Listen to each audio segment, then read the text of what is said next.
തികച്ചും അൺപ്ലാൻഡ് ആയിട്ട് ഒരു ട്രിപ്പ്, അതും കൊളീഗ്സിന്റെ കൂടെ. നിങ്ങൾ പോയിട്ടുണ്ടോ അങ്ങനെ ഒരു ട്രിപ്പ്? കർണാടകയിലെ ഉടുപ്പി ഡിസ്ട്രിക്റ്റിൽ സ്ഥിതി ചെയ്യുന്ന പാരഡൈസ് റിസോർട്ട്, അതാണ് നമ്മുടെ ലക്ഷ്യസ്ഥാനം. എന്നെ പോലെ തന്നെ മോസ്റ്റ് ഓഫ് ദ എംപ്ലോയീസും അവിടെ ന്യൂ ജോയിനിങ് ആയിരുന്നതുകൊണ്ട് ഞങ്ങൾക്ക് ആർക്കും തന്നെ വലിയ ഇൻട്രസ്റ്റ് ഒന്നും ഇല്ലായിരുന്നു ഈ ട്രിപ്പ് പോകാൻ. നമ്മൾ ഏതാണ്ട് റിസോർട്ടിനടുത്ത് എത്തിയിട്ടോ.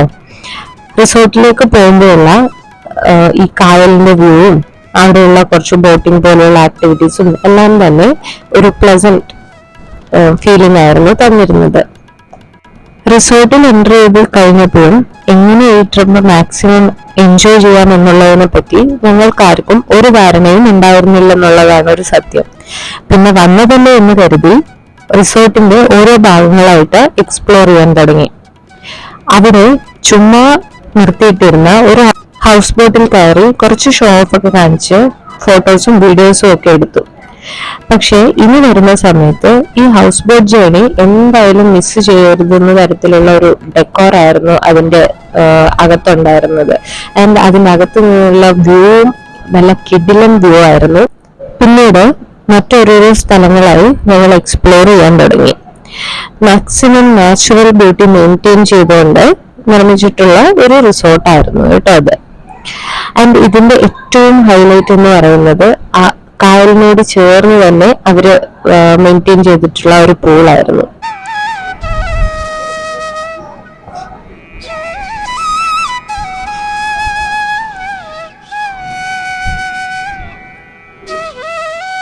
വരുന്ന ഗസ്റ്റിനെ കുറച്ചുകൂടെ എന്റർടൈൻ ചെയ്യാൻ വേണ്ടിയിട്ട് അവരവിടെ കുറച്ച് ഗെയിംസും അറേഞ്ച് ചെയ്തിട്ടുണ്ട്.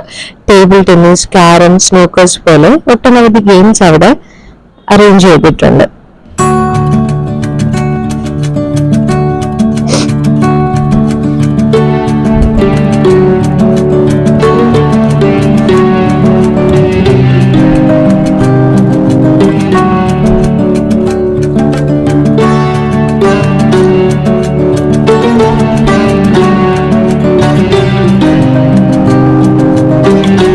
ഇതാണ് നമ്മുടെ പൂൾ സൈഡ്. എന്ത് ഭംഗിയല്ലേ!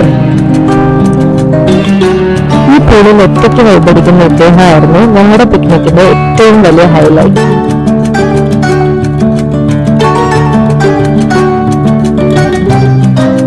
കൊളീഗ്സ് തമ്മിൽ ഒരുപാട് കാലത്തെ മുൻപരിചയമൊന്നും ഇല്ലാത്തതുകൊണ്ട് ബോറായിരിക്കും എന്ന് കരുതിയ പിക്നിക് എല്ലാവരും പെട്ടെന്ന് തന്നെ ആസ്വദിച്ചു തുടങ്ങി കേട്ടോ.